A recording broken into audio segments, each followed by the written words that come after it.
내 아이의 얼굴에 커다란 종양이 있는 모습을 보는 부모의 마음은 어떨까요? 미국 보스턴 매사추세츠주에 있는 한 병원에 더 이상의 치료나 수술이 쉽지 않은 환자들만 모이는 특수한 병실인 이곳에 한 아이가 입원해 있어요. 자고 있는 아이의 얼굴에는 한눈에 보아도 엄청 큰 혈관종이 자리 잡고 있고, 회진으로 온 의사들은 아이의 부모님에게 수술은 힘들다는 말만을 건네고 있는데요. 바로 그 순간 아이의 옆자리에 입원해 있던 한국인 할아버지가 링거를 꽂은 채로 아이와 의사들에게 다가오기 시작합니다. 의사들은 링거를 꽂은 채로 일어나면 안 된다며 한국인 할아버지를 말리려고 하지만, 그런 할아버지는 들은 척도 하지 않고 도리어 아이의 옆에 있던 의사들을 향해 화를 내고 있는데요. 과연 이곳에서는 무슨 일이 일어나고 있던 것일까요? 저희 채널은 제보해주신 사연을 바탕으로 사연자를 대신하여 사연을 소개해드립니다. 일부 내용과 이름은 사연자의 개인정보 보호를 위해 각색한 점 양해 부탁드립니다. 또한 구독과 좋아요는 영상 제작에 큰 힘이 됩니다. 그럼 오늘의 사연을 소개해드리겠습니다. 안녕하세요 한국인분들, 저는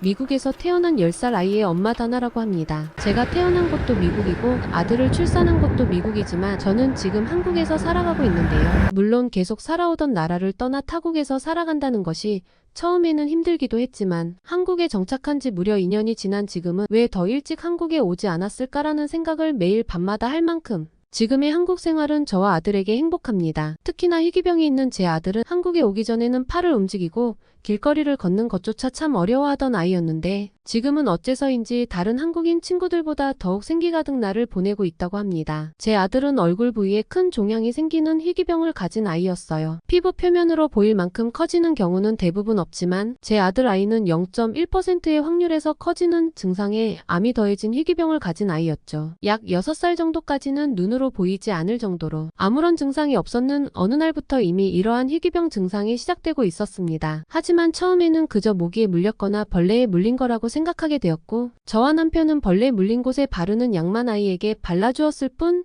그다지 아무런 치료도 시도하지 않았어요. 물론 바로 병원에 갔으면 가장 좋았겠지만, 미국에서는 정말 병의 증상이 심하지 않으면 대부분의 사람들이 비싼 병원비와 보험 청구, 가액 때문에 병원에 가는 것을 선호하지 않는 분위기 때문에 저 또한 이러한 생각에 아이를 병원에 데려가지 않았습니다. 그때 당시 저와 남편은 이미 아이를 출산하느라 병원비를 많이 지출했고 무려 3년 동안 갚아나가고 있었기 때문에 아들을 병원에 데려갈 수 있는 상황이 아니었습니다. 혹시나 하는 마음에 남편에게 대출을 받거나 돈을 빌려서 아들의 진단이라도 한번 받아보자고 했다고 하지만, 남편은 왜 자꾸 그런 소리를 하냐며 저를 구박하기만 했답니다. 경제권을 남편이 쥐고 있었기 때문에 저로서는 더 이상 할 말이 없었고, 저 또한 그저 어쩔 수 없다는 생각으로 아들을 내버려 두기만 했습니다. 그러한데 어느 날 아들이 다니고 있던 학교에서 전화가 오더군요. 선생님은 제 아들의 얼굴과 신체의 다른 곳도 모르는 사이에 조금씩 까맣게 변해가고 의아한 혹 같은 것이 불어나고 있는 것 같다면서 즉시 집으로 돌려보낼 테니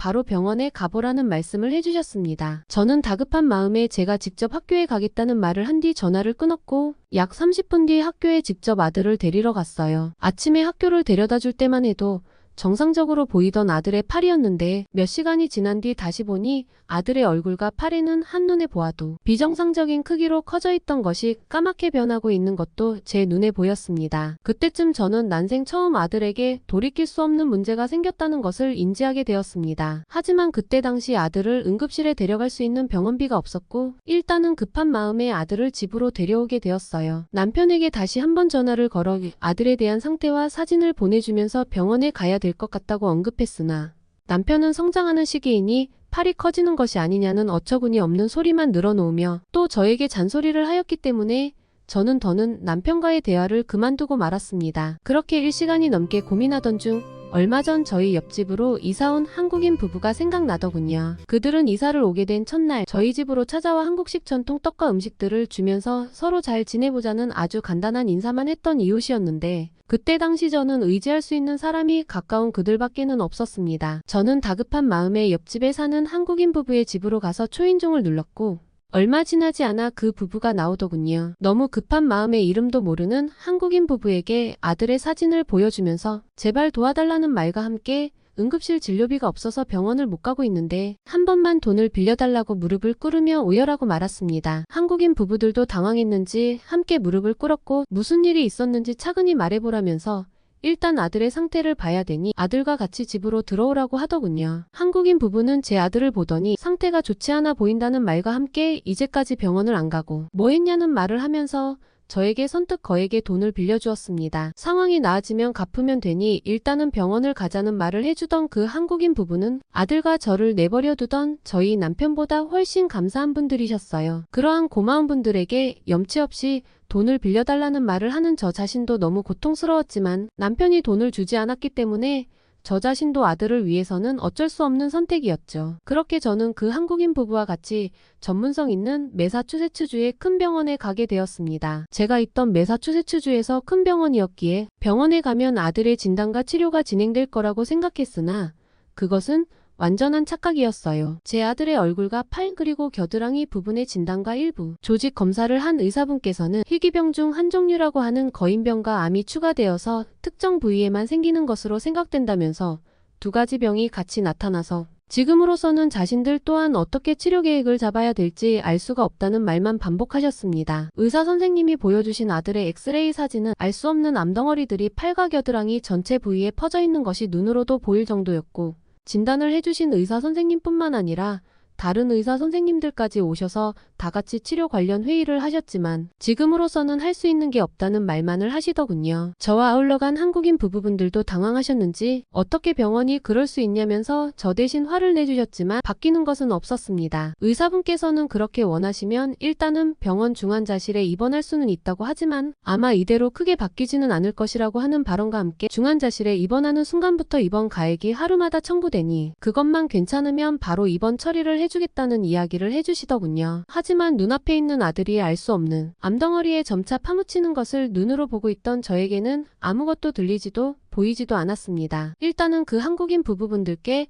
빌린 돈으로 저는 입원비를 감당하기로 했고 한국인 부부분들도 부모로서의 저의 선택을 존중해 주시더군요. 저를 너무나도 많이 도와주신 한국인 부부분들은 일단은 자신들도 집으로 돌아가서 도와줄 방법을 생각해 보겠다고 하셨고 늦은 저녁 시간 뒤늦게 아들이 병원에 입원했다는 소식을 들은 남편이 오더군요. 아들에게조차 돈을 아끼려고 하는 지긋지긋한 남편 때문에 모든 게 이렇게 된 것 같아서 저는 남편을 붙잡고 아들의 병원비조차 내주지 않을 거면 뭐하러 결혼을 했냐는 말을 해버렸고 남편은 제가 이러한 말을 하자마자 이제 더는 자신에게 연락하지 말라면서 얼마가 들었는지 모르는 돈 봉투를 던져주고는 아들은 보지도 않고 떠났습니다. 정말 저 사람이 아빠가 맞을까라는 생각이 들었고 저는 남편이 저와의 이혼을 원한다는 마음을 알게 되었어요. 알고 보니 제 남편은 저희 가족이 아닌 다른 여자에게 자신의 돈을 쓰고 있었고 길거리에서 다른 여자와 돌아다니던 중 제 지인이 보고 말해주었기 때문입니다. 지인에게 모든 것을 전해 들은 저는 이래서 남편이 그렇게나 돈을 주지 않았다는 생각이 들었고 화가 나서 그저 병원 입원실에 누워서 잠을 자고 있는 아들을 보니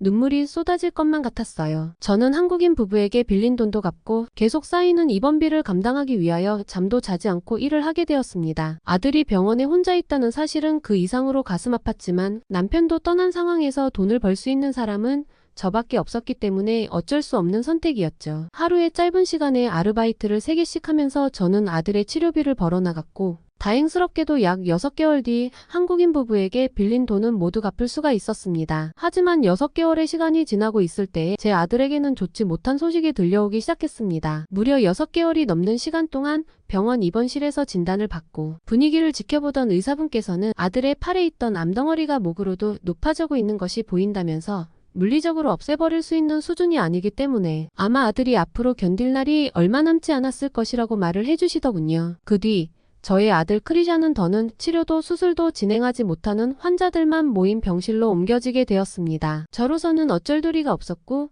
저 또한 그저 마음의 준비를 할 수밖에 없었어요. 그런데 어느 날 제 아들이 입원해 있던 병실로 나이 많은 한국인 할아버지가 새로 들어오시더군요. 아마도 제 아들이 있는 병실로 오게 된 것을 보니 그 할아버지분도 더는 치료하지 못하는 병을 앓으시는 것 같아서 저는 알 수 없는 슬픔과 이야기를 나누고 싶다는 생각이 들어 그 할아버지분과 대화를 나누게 되었습니다. 한국에서 오셨다는 할아버지는 이미 더는 치료할 수 없는 위암이지만 하루하루 행복하게 지내고 있다는 말씀을 하시더군요. 저 또한 아들의 증상을 보여주면서 저도 비슷한 마음이라고 말을 이어가려던 찰나 할아버지께서 아들을 주의 깊게 보시더니 더 가까이서 봐도 되겠냐는 말을 하셨습니다. 당황스럽고 놀란 마음에 할아버지께 아들을 가까이 보여드렸고 그 뒤 할아버지께서는 아무리 봐도 이거는 암이 아닌 듯한데라는 말씀을 이어나가셨어요. 할아버지는 한국에 있을 당시 30여 년을 넘게 의사로 생활해 온 유능한 의사분이셨다면서 자신의 소견으로 본다면 이것은 절대 암이 아니니 다시 재진단을 받아보라는 말을 하셨습니다. 그리고 바로 그 순간